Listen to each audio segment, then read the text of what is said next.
혹시 이런 생각을 해보신 적이 있는지 모르겠는데요. 하나님은 거룩을 얼마나 강조하십니까? 방금 읽은 레위기 11장 45절에서도 나는 너희의 하나님이 되려고 너희를 애굽 땅에서 인도하여 낸 여호와라. 내가 거룩하니 너희도 거룩할지어다. 또 레위기 19장 1절 2절에도 보니까 여호와께서 모세에게 말씀하여 이르시되 너는 이스라엘 자손의 온 회중에게 말하여 이르라. 너희는 거룩하라. 이는 나 여호와 너희 하나님이 거룩함이니라. 또 출애굽기 19장 6절 너희가 내게 대하여 제사장 나라가 되며 거룩한 백성이 되리라. 너는 이 말을 이스라엘 자손에게 전할지니라. 심지어는 출애굽기 39장 30절에 보니까 그들이 또 순금으로 거룩한 패를 만들고 도장을 새긴 같이 그 위에 여호와께 성결이라 새기고, 이게 무슨 내용인가 하면은 하나님께서 모세에게 명령하시기를 이 제사장의 머리에 서는 관에다가 여호와의 성결이라는 문구가 새겨진 패를 거기에 더 씌워서 그렇게 이제 더 씌우라는 거예요. 이 부분을 제가 영어 성경으로 보니까 굵은 대문자로 돼 있더라고요. Holy to the Lord. 한 글자 한 글자를 굵은 대문자로 써놓은 걸 제가 봤는데 뭘 의미합니까? 하나님을 향한 거룩을 이렇게 강조하는 거 아니겠습니까? 이렇게 하나님은 거룩을 강조하고 또 강조하시는데, 오늘 제가 제기하고 싶은 문제가 뭐냐 하면은, 아니 하나님이 그렇게 거룩을 강조하시는 분이라면 어떻게 이스라엘 백성들을 홍해를 건너가지고 가나안을 목표로 가나안으로 인도하실 수가 있느냐? 이게 무슨 말씀인가 하면은 그 당시 가나안은 한마디로 타락한 땅이에요. 타락한 땅. 여러 번 말씀드렸지만 그들이 믿던 바알 종교 자체가 이 음란을 바탕으로 한 그런 종교고요. 또 그런가 하면은 이 가나안의 문화라는 그 자체가 이 풍요를 향한 욕망이 넘쳐가지고 이 풍요를 위해서라면 막 무슨 짓이라도 하던 그런 사회 분위기가 그게 가나안이에요.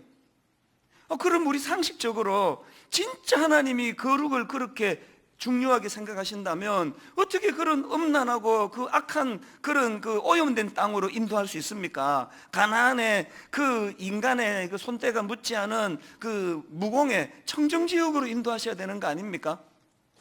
여러분이 어떻게 생각하십니까?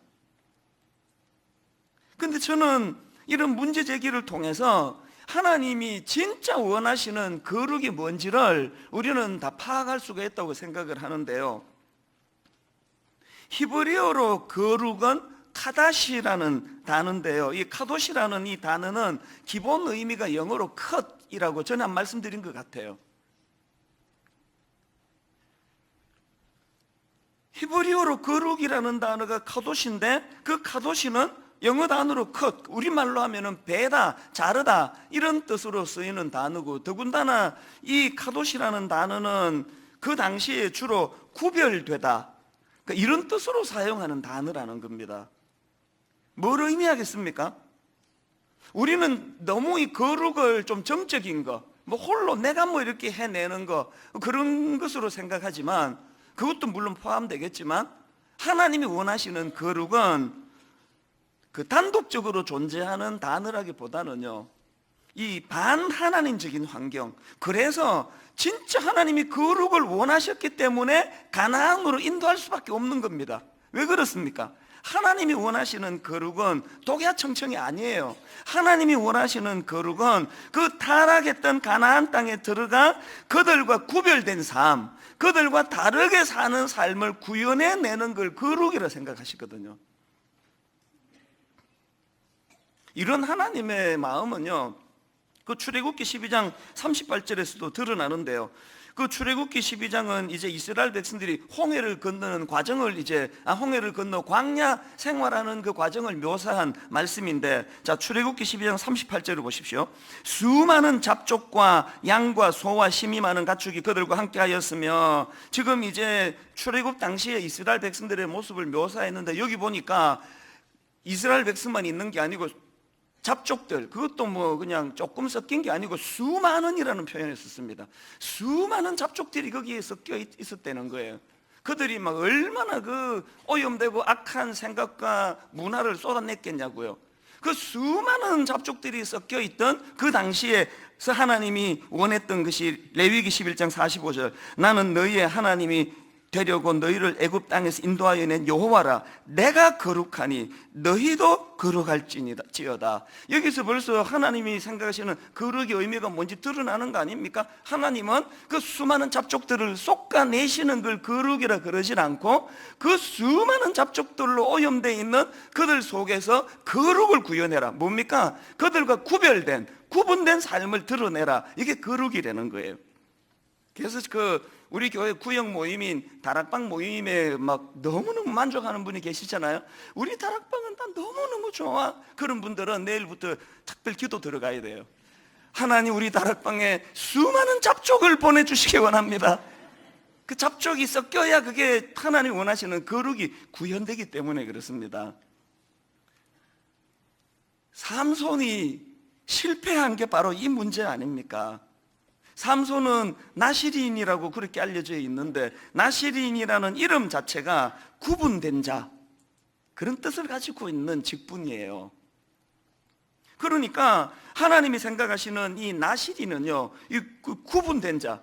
그 삼손이 참 어리석었던 건 뭡니까? 삼손은 그저 눈으로 보이는 외적인 그 머리털 안 자르고 그 머리카락 긴 걸로 다른 사람과 그 구별을 이루고자 하는 이런, 그래서 삼손의 인생은요, 망할 때까지 그 머리털 안 잘리려고 애쓰다가 그렇게 끝난 게 삼손 아닙니까? 하나님이 진짜 원하시는 건 그런 외적으로 눈에 보이는 머리털로 구분하는 그런 거 아니에요. 삼손이 말로 다 할 수 없이 타락했던 그 시대에, 막 역겨운 냄새가 진동하던 그 사사기 시대에 구분된 자, 하나님의 사람으로서 도덕적으로 영적으로 깨끗한 그런 구분된 차원에서의 나시린 되기를 원했는데, 삼손은 그냥 뭐 머리털, 눈에 보이는 거. 이 오늘 여러분 좀 우리의 부끄러운 모습 아닐까요? 여러분 그 직장에서 예수 안 믿는 사람들하고 어떤 구분이 일어나고 있습니까? 기껏 우리가 드러내는 거는 뭐 주일날 성경책 끼고 뭐 교회 가는 이 정도 구분, 성경책 끼고 가니까 교회 다니나 보다, 이거 말고 그 드러내는 뭐가 있습니까? 어떤 걸로 우리가 세상 사람들과 구별된 삶을, 구별되긴 된다 그러더라고요. 예수 믿는 것들을 얼마나 까탈스럽고 아무것도 아닌 것까지 시비 걸고 문제 삼고 뭐 그런 걸로 구분이 된다고 그러긴 하더라고요. 찔리시니까 웃지도 않으시네. 오늘 여러분이 목사인 저에게 요구하는 게 그거 아닙니까? 당신은 크리스찬 중에도 목사니까 우리는 세상에 뭐 그렇게 섞여 살다 보니 또 벤츠도 타고 싶고 뭐 막 100평짜리 집도 원하고 하지만 목사님은 교회가 암만 커도 그러시면 안 되는 거 아닙니까? 라고 요구하는 건 뭐예요? 목사에 대하여 구분된 삶을 원하시기 때문에 그런 거 아닙니까?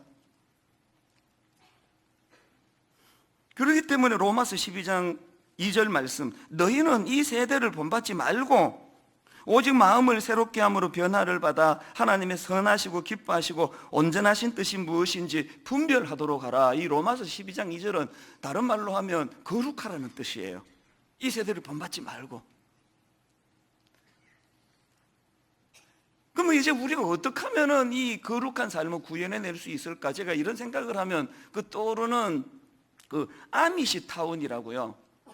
제가 한 번은 그 미국의 그 필라델피아에 이제 집회를 간 적이 있는데, 그 저를 초청해 주신 목사님이 이제 목사님 구경시켜 드릴 게 있다고 그러면서 이제 저를 이제 태우셔가지고 한두 시간을 간 것 같아요. 한창 이제 근교로 나가니까 막 얼마나 환경이 좋은지, 그러면서 그 목사님 지금 저기 보이십니까? 저게 아미시 타운이라는 거예요. 이 아미시는요, 기독교 교파 중에 하나인데요, 이분들은 이제 이 오염된 세상에 살기가 너무 힘들어서 세상과 격리되어 사는 분들이에요. 그래서 자기들끼리 이제 마을을 이룬 거예요. 그래서 그 안에서 이제 그 넓게 펼쳐진 초원에서 이제 농사 짓고, 그래서 이분들은 현대적인 문명을 다 거부하고요, 이제 농사 지어가지고 그 생필품들을 거의 다 자급자족하는 걸로 알려졌고, 진짜 놀라운 게 뭔지 아십니까? 이분들은 지금도 그 자동차 안 타고 다니고 마차를 타고 다녀요. 그리고 또 그 국가에다가 내는 세금은 당연히 내지만, 그러나 미국 정부의 도움을 받지 않는 그런 고립된 생활을 하는 거예요. 제가 지금도요, 너무너무 세상이 복잡하고 머리가 어지럽고 신문만 펼치면 막 역겨운 사건 사고가 쏟아져 나온 걸 볼 때마다 가끔씩 아미시 타운이 생각이 나요. 나도 저기 가서 살고 싶다, 이런 험한 거 안 보고. 우리 그런 타운 하나 만들까요? 지리산 깊은 데다가 우리 이렇게 땅 좀 사가지고 거기서 농사 짓고 머리 따 기르고 마차 타고 다니고, 그 너무 멋있을 것 같지 않습니까? 그러나 여러분, 하나님은 그걸 결단코 원하지 않으세요. 왠지 아시죠? 하나님이 원하시는 거룩은 그런 게 아닙니다. 잡족들 다 뽑아내고 우리끼리 독야청청하는 거룩이 아니에요. 예수님이 그 요한복음 17장에서 그 제자들을 위한 기도를 드리는 그 기도 안에 거룩이 뭔지가 다 담겨 있는 걸 발견했는데요. 자, 요한복음 17장 15절에서 예수님의 기도를 들어보십시오. 내가 비옵는 것은 그들을 세상에서 데려가시기를 위함이 아니요 다만 악에 빠지지 않게 보전하시기를 위함이니이다. 내가 세상에 속하지 아니함 같이 그들도 세상에 속하지 아니하였사옵나이다. 이게 거룩 아닙니까? 세상에 머물고 있지만 세상에 속하지 않은 삶의 형태, 이게 거룩이거든요. 그 다음 17절에서 주님의 기도를 또 들어보십시오. 그들을 진리로 거룩하게 하옵소서. 아버지의 말씀은 진리니이다. 여기도 거룩이 나오네요. 근데 그 다음 18절에 보니까 아버지께서 나를 세상에 보내신 것 같이 나도 그들을 세상에 보내었고 또 그들을 위하여 내가 나를 거룩하게 하오니 이는 그들도 진리로 거룩함을 얻게 하려 함이니이다. 이 주님의 기도 속에 뭐가 거룩인지를, 그래서 우리는요, 세상이 아무리 혼잡하고 복잡해도 머리가 아파도 그 필라델피아 근교에 있는 아미시 타운을 그리워하면 안 됩니다. 여기서 우리가 싸워야 되는 건 뭡니까? 다른 내가 이 땅에 닿고 있지만 나는 세상에 속하지 않았다, 나는 세상의 영향을 받는 사람이 아니다, 이걸 구현해내는 게 이게 거룩이라는 거예요. 저는 지난 몇 주 동안 우리 청년들에게 무슨 본문으로 어떤 말씀을 전하면 가장 좋을지를 고심하면서 이 본문을 정하고 하나님 앞에 말씀을 준비하는 동안 제 마음속에서 얼마나 갈망이 컸는지 아십니까? 하나님, 오늘 저 청년들에게 내가 입술로만 설교하는 목사가 아니라 아버지, 제 삶이 정말 바른 세상에 딛고 살아가지만 세상과 구별되는 그 거룩한 목사가 되기를 원합니다. 아버지, 제가 그 거룩한 목사가 되어서 제 입에서 나오는 이 선포되는 말씀이 거룩한 말씀이 되기를 원합니다. 그런 갈망하는 마음이 제 안에 일어났는데요, 오늘 우리 여기 많은 청년들이 지금 함께 예배를 드리는데 우리 청년들에 부탁합니다. 우리 다시 한번 도전하자고요. 한 번 더. 우리 주님은요, 너무너무 우리를 사랑하는 분이에요. 그래서 막 어제까지 그 개념을 몰라가지고 세상에 뒤섞여 살았다 하더라도 오늘 결단하고, 하나님 오늘 새로 시작해도 될까요?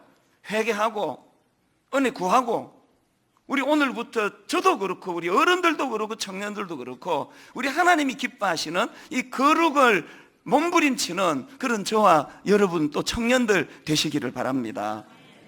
이 도전하는 게 얼마나 중요합니까? 저는 청년 집회 갈 때마다 거의 안 빠뜨리고 하는 이야기가 이거예요.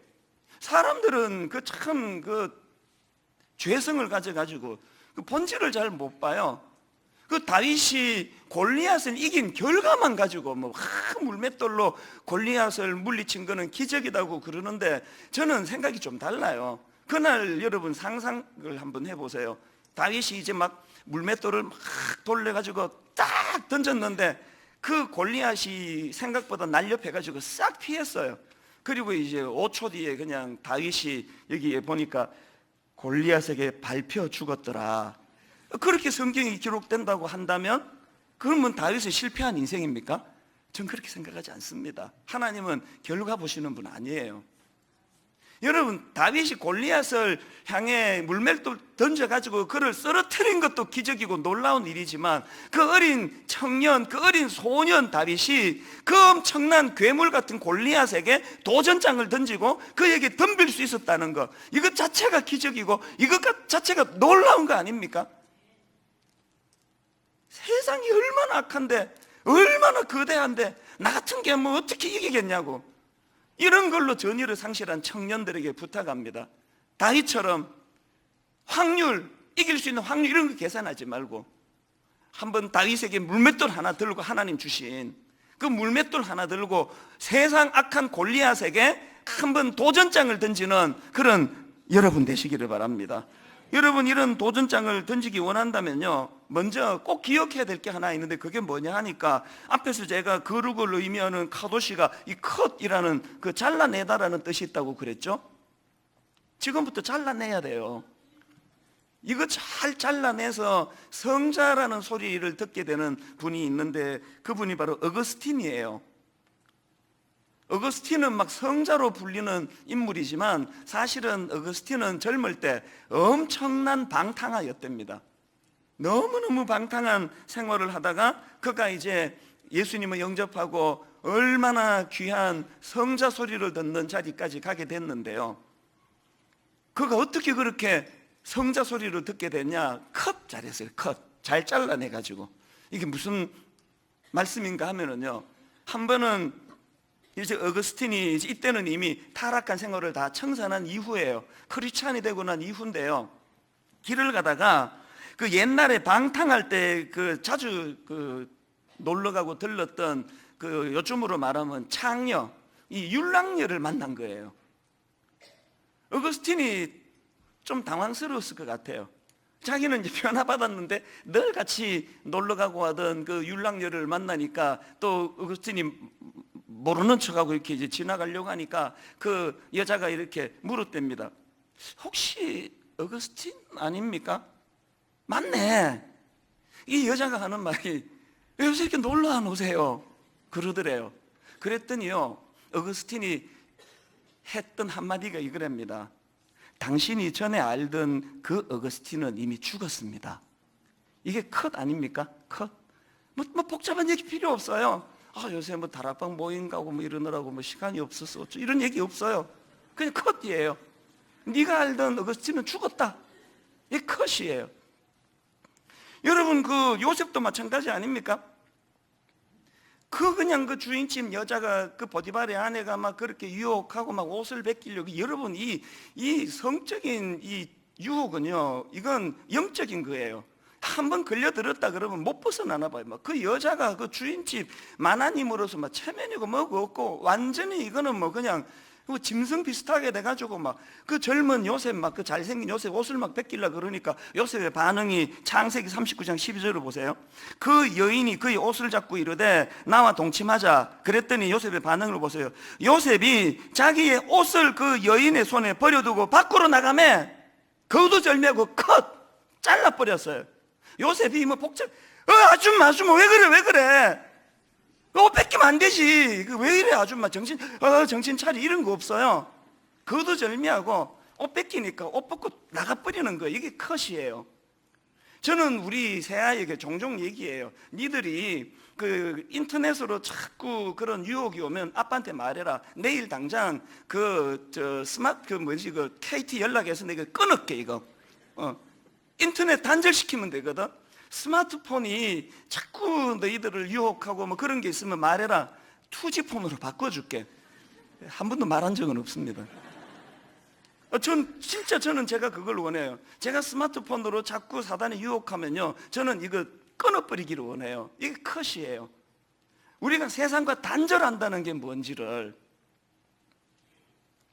그런 의미에서 저는 오늘 우리 청년들이나 또 뭐 기성세대나 할 거 없이 이 악한 세상에 도전하기를 원하는데요, 여러분, 이 악한 세상에 도전하기 위해서 우리가 알아야 될, 꼭 기억해야 될 2가지를 오늘 좀 나누고 싶습니다. 첫째로요, 여러분, 악한 세상에 도전하기 원하신다면 거룩의 능력이라는 사실을 확신해야 됩니다.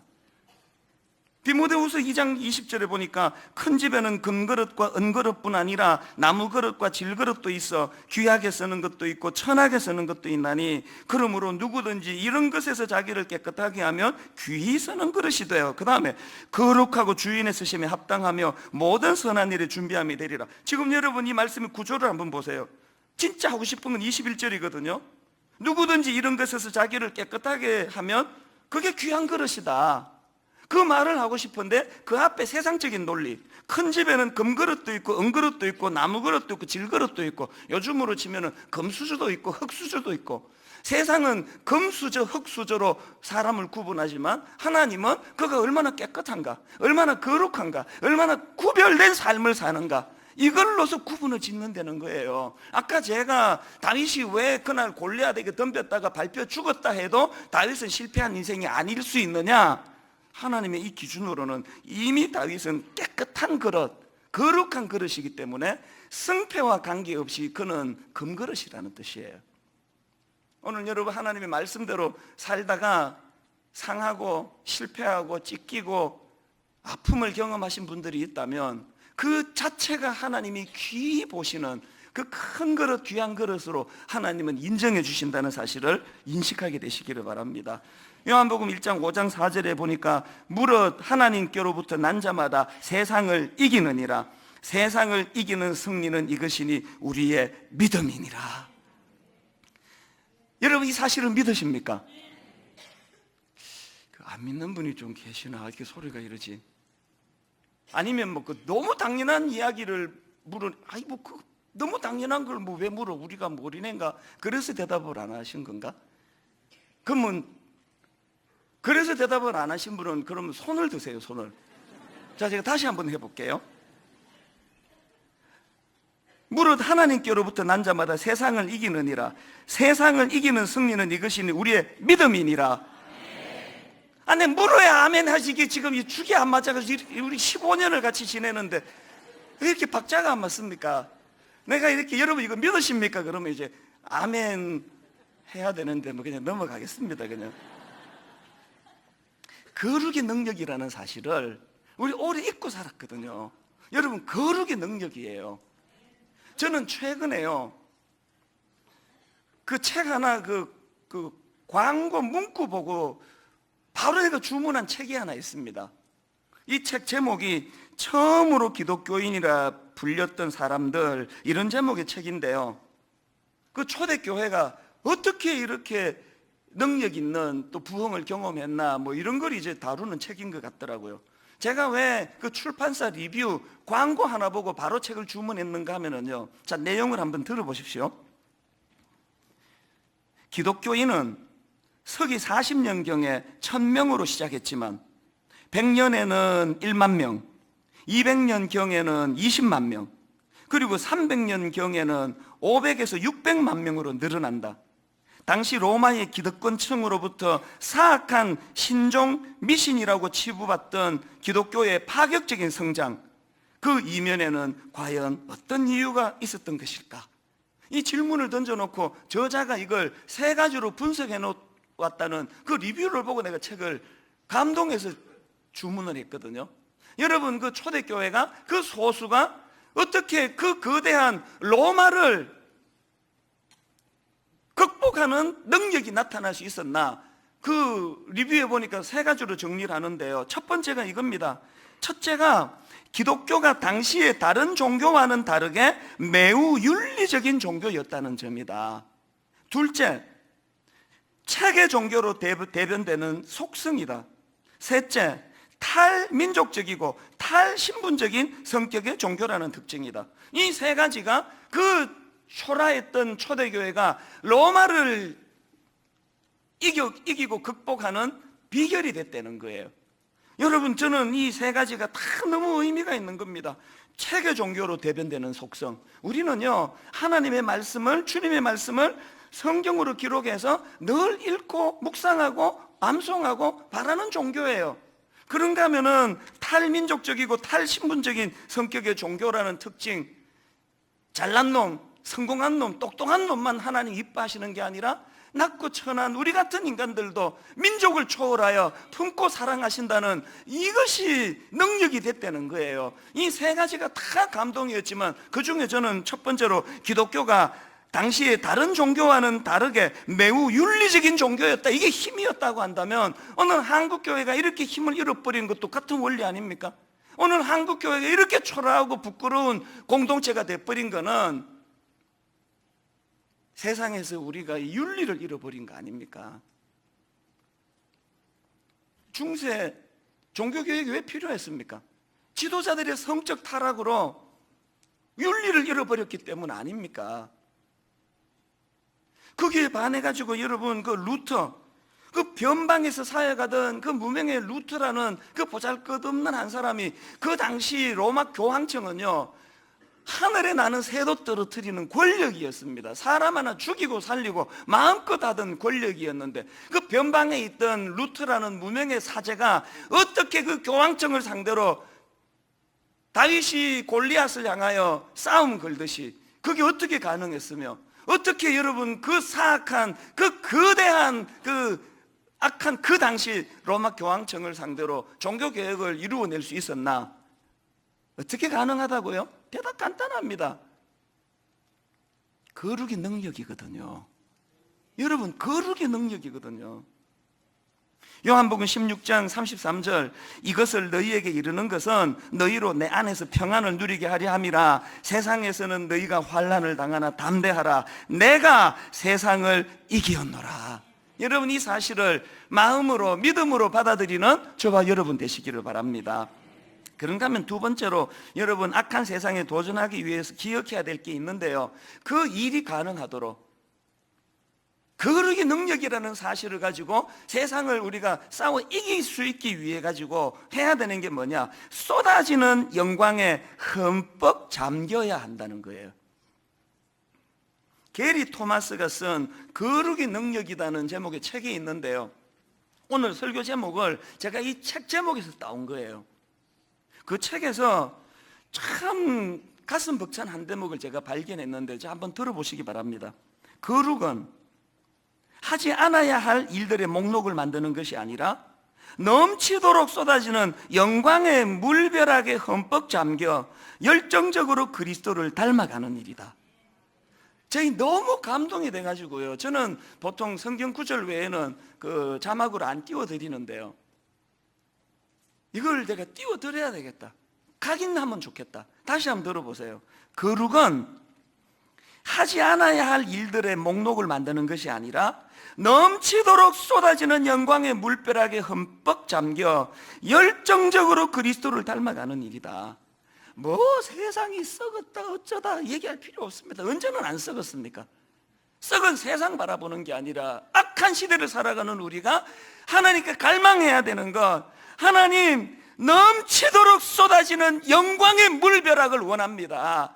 넘치도록 부어지는 영광의 능력을 원합니다. 매 예배 때마다 원합니다. 매 예배 때마다 넘치게 부어주시는 영광을 허락해 주심으로 아버지, 이 세상에 구별된 삶, 거룩을 살아낼 수 있기를 원합니다.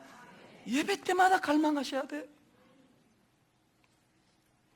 이걸 100% 구현해낸 인물이 구약의 이사야 선지자 아닙니까?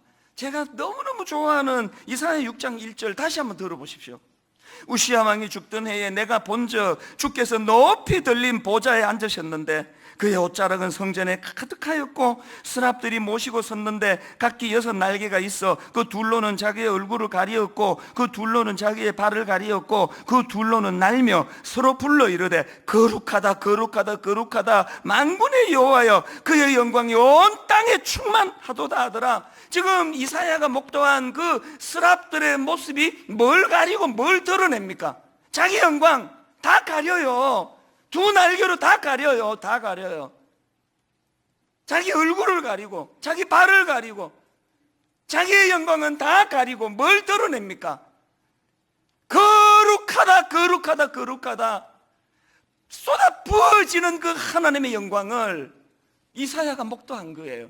여러분, 그 이사야가 살던 그 시대는요, 오늘 대한민국 이 시대보다 조금 더 뒤지지 않은 타락한 시대예요. 하나님이 머리부터 발끝까지 성한 게 하나도 없다 그랬습니다. 그 악한 시대에 이사야는 쏟아지는 하나님의 영광을 목도했기 때문에 위대한 선지자가 될 수 있었거든요. 저는 분당 우리 교회에서 예배드리는 청년들 매 예배 때마다 이 쏟아지는 하나님의 영광을 누리게 되기를 바랍니다. 안준이라는 청년이 있는데요, 젊은이들은 많이 알더라고요. 이 청년이 누군가 하면은요, 크리스찬인데요, 이 청년은 젊다 못해 어린 나이에 회사를 창업했습니다. 그래서 막 매출이 경이적으로 올라가고, 그건 제가 언급하고 싶지 않아요. 이 청년은요, 그 직원들에 대하여 너무나 인격적으로 또 대우를 잘해주고, 그래서 화제가 돼 있는 청년인데, 최근에 제가 이 청년의 강의를 듣다가 너무 가슴 벅찬 감동을 느꼈습니다. 왜냐하니까 강의 중에 자기가 크리스찬이라는 걸 당당히 밝히면서 그렇게 강의하는 것도 너무 고마웠고요. 이 청년이 강의하면서 하버드 대학교 총장을 지낸 나단 푸시의 말을 인용하는데, 그 전 하버드 총장이 하는 말이 청년의 가슴을 이끌어낼 수 있는 요소가 5가지 있다는 거예요. 청년의 가슴을 이끌어낼 수 있는 그 5가지 요소가 뭐냐 보니까, 첫째가 흔들 수 있는 깃발, 둘째가 변하지 않는 신념, 셋째가 따를 수 있는 지도자, 넷째가 평생을 함께 할 친구, 다섯째가 함께 부를 수 있는 노래. 그러면서 이 청년이 그날 주로 흔들 수 있는 깃발, 변하지 않는 신념, 이걸 가지고 자기 이야기를 쭉 간증하듯이 그 예수 안 믿는 청년들 앞에서 특강하는 걸 제가 들었는데요, 제가 그 강의를 듣고 너무너무 가슴이 벅찼습니다. 당당하게 나는 크리스찬이라고 밝히면서 이 청년이 자기 삶 자체가 흔들 수 있는 깃발이 있었기 때문에, 자기 삶 자체가 변하지 않는 신념이 있었기 때문에 이 자리까지 올 수 있었다는 그런 요지로 강의를 하고, 제가 왜 가슴이 벅찬지 아십니까?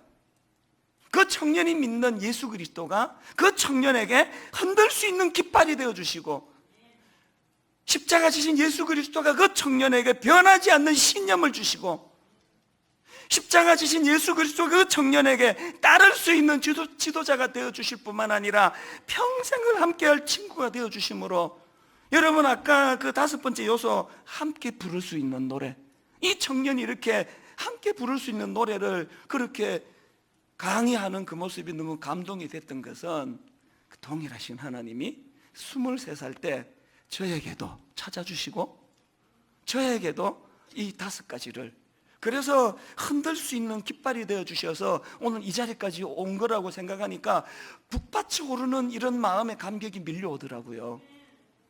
여러분은 어떻습니까? 여러분 흔들 수 있는 깃발이 있습니까? 여러분 깃발이 지금 풀이 다 죽어 있다면 흔들 수 있는 깃발로 만들어주시는 예수 그리스도를 다시 의지하셔야 됩니다.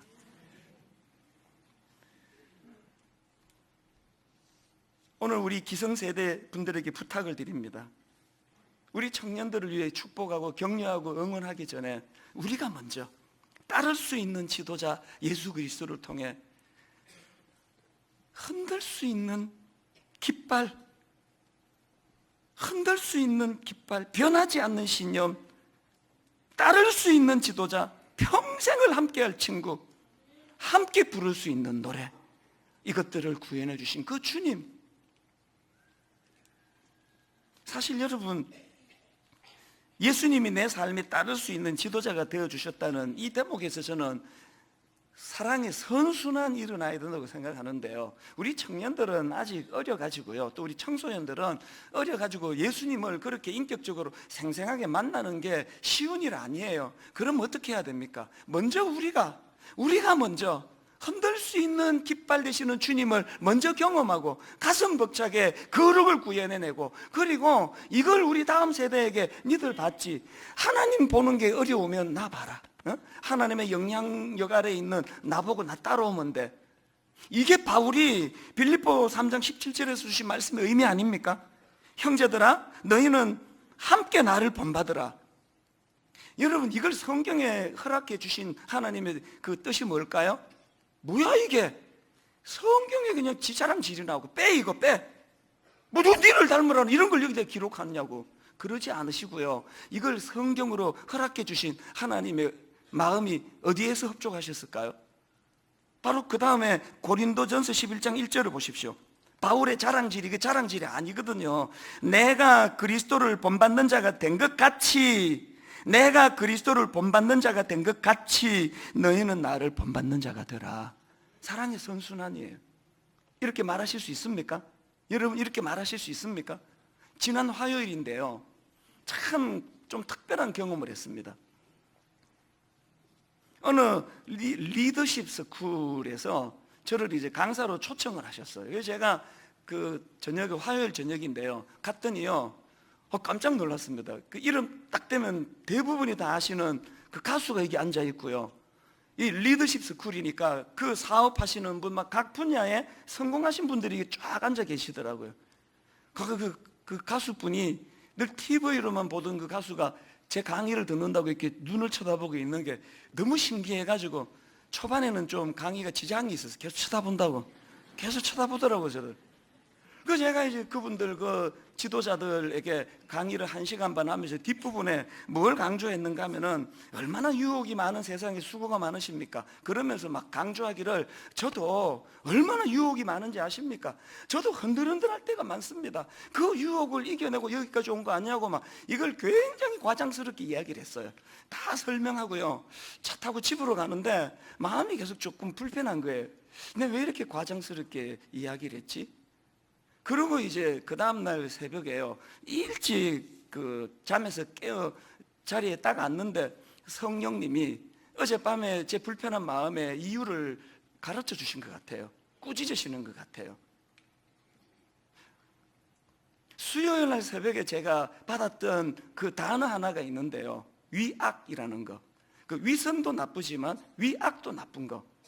사실은 제가 그날도 그랬고 평소에도 너무너무 세상에서 그 유혹이 많은 세상을 살아가는 여러분을 격려하느라고 제 스스로를 좀 과장스럽게 막 유혹이 많고 막 흔들리고 그런 이야기들을 많이 했는데 그 태도가 옳지 않다는 거예요.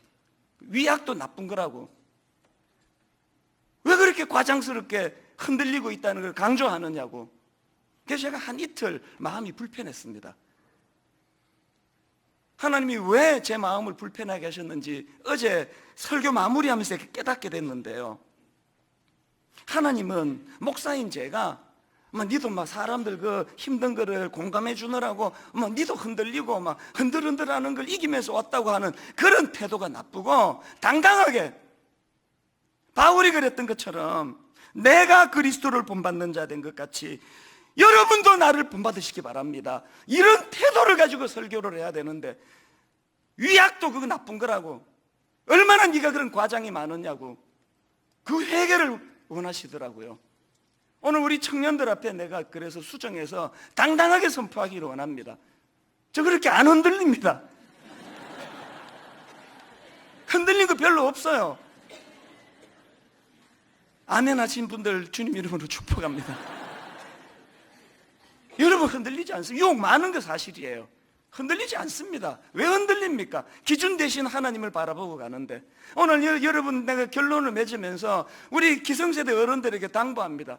여러분, 우리 아들에게, 우리 딸에게 이렇게 말할 수 있는 부모가 되면 좋겠습니다. 나는 니들 앞에 부끄러운 짓 한 적 없어. 유혹 많았지만 난 네 엄마한테, 난 너한테, 네 오빠한테 난 부끄러운 짓 한 적이 없어. 난 흔들리지 않아. 왜 내가 흔들리나? 예수 믿는 아버지인데. 왜 이렇게 자녀들에게, 다음 세대에게 그렇게 응원하고 격려해 주는 그런 거룩의 능력이고, 그 거룩을 위하여 흠뻑 부어주시는 영광을 사모하는 저와 여러분 되시기를 주님 이름으로 축복합니다. 오늘 새벽에 저는요, 설교 준비하는 내내 이 찬양, 제가 중학교 수련회 때 은혜 받았던 찬양이에요. 찬송가 574장, 가슴마다 파도친다 우리들의 젊은이, 눈동자에 어리운다 우리들의 푸른 꿈, 주의 말씀 주의 행함 길과 진리 되시니 우리 평생 한결같이 주만 따라 살리라. 오늘 새벽에 3절이요, 화산같이 타오르자 우리들의 젊은이, 폭포같이 줄기 찾아 우리들의 붉은 피. 그 다음 가사, 할 일 많은 이 나라에 태어났으니 정치적으로 혼란할수록, 북핵 위협이 많을수록, 성적으로 타락하면 타락할수록 할 일 많은 이 나라에 우리 태어났으니 복음 들고 앞장서자, 충성되게 일하자. 우리 한번 이 찬양같이 우리 청년들을 축복하며 그렇게 불러드리기 원합니다. 이렇게 찬양할까요? 가슴마다 파도친다. 가슴마다 파도친다. 우리들의 젊은이 눈동자에 어리운다. 눈동자에 어리운다. 우리들의 푸른 꿈, 주의 말씀, 주의 행함, 길과 진리 되시니 우리 평생 한결같이 주만 따라 살리라.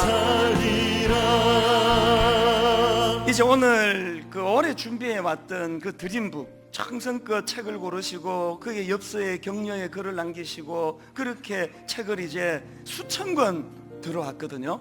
오늘 우리 청년들, 결혼 안 한 우리 형제 자매들 다 그 자리에서 일어나시면 이제 책을 받으시고 바로 앉으시면 돼요. 우리 2절부터 찬양할 동안에 우리 청년들에게 이 드림북을 선물로 전하는 시간을 갖습니다. 우리 2절 이렇게 찬양합니다. 우리 손뼉 치면서 일어나시면서 찬양합니다.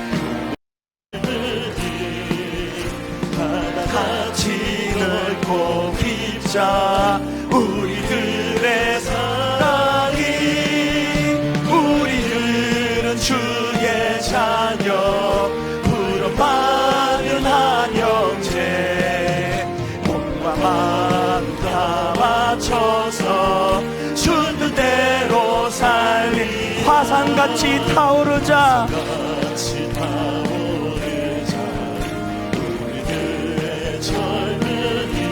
폭포같이 줄기 찾아 우리들의 푸른 할 일 많은 이 나라에 우리 태어났으니 복음 들고 앞장서서 충성되게 일하자. 화산같이 타오르자.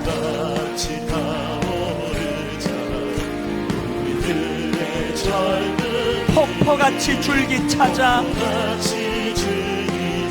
우리들의 붉은 피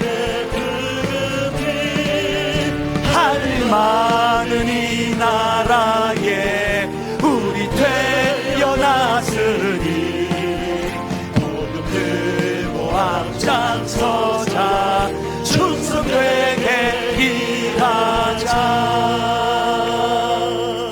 자, 우리 아까 그 책 받을 때 받으면 앉으라고 한 거는 이제 쑥스러워할까봐 그랬는데요. 여러분 다시 한번 두 가지로 축복을 해드리고 싶은데요. 오늘 우리 아까 그 책 받으신 청년들 한번 다 자리에서 일어나 보시겠습니까? 우리 청년들 다 자리에서 일어나시면요, 우리 어른들 두 가지 하기 원합니다. 우선 우레와 같은 박수로 저들을 축복하기 원합니다. 응원합니다. 주님 이름으로 축복합니다. 마음을 다해서 저들을 응원합니다. 축복합니다. 그리고 또 한 가지 해드리고 싶은 게 있다면 여러분을 위한 기도예요. 여러분 응원하며 뒤에서 기도하니까 여러분 거룩과 싸우시기 컷! 어거스틴처럼 그렇게 잘라내면서 그렇게 하나님 앞에 거룩을 구현해내기를 바랍니다. 우리 통성으로 우리 일어선 젊은이들 축복하며 또 우리 가정의 자녀들 이름 불러가며 우리 젊은이들을 축복합니다. 같이 기도하시겠습니다.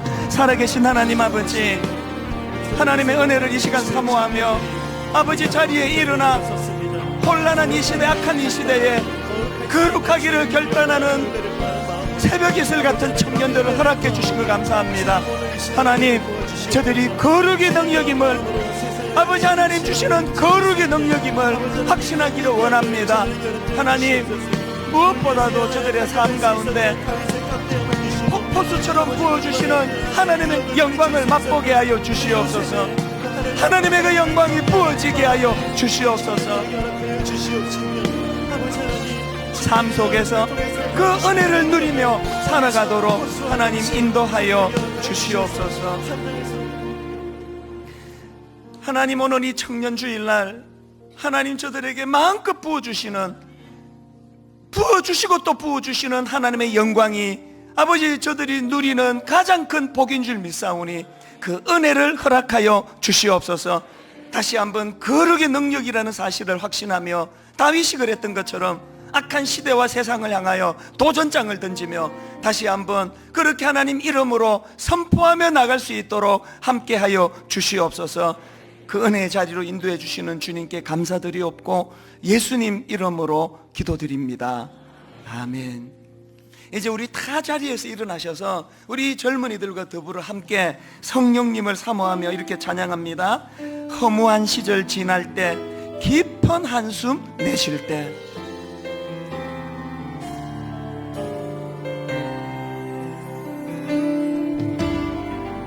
허무한 시절 지날 때, 깊은 한숨 내쉴 때, 그런 풍경 보시며 탄식하는 분이 있네.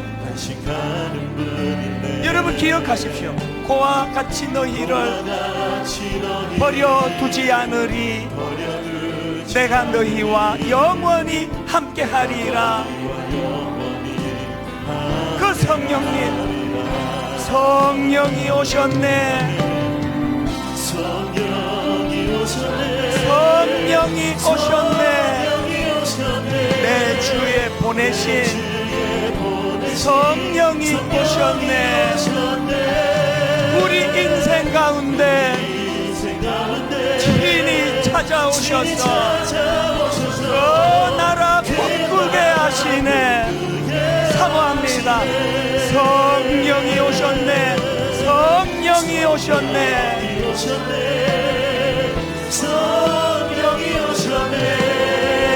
내 주에 보내신 성령이 오셨네.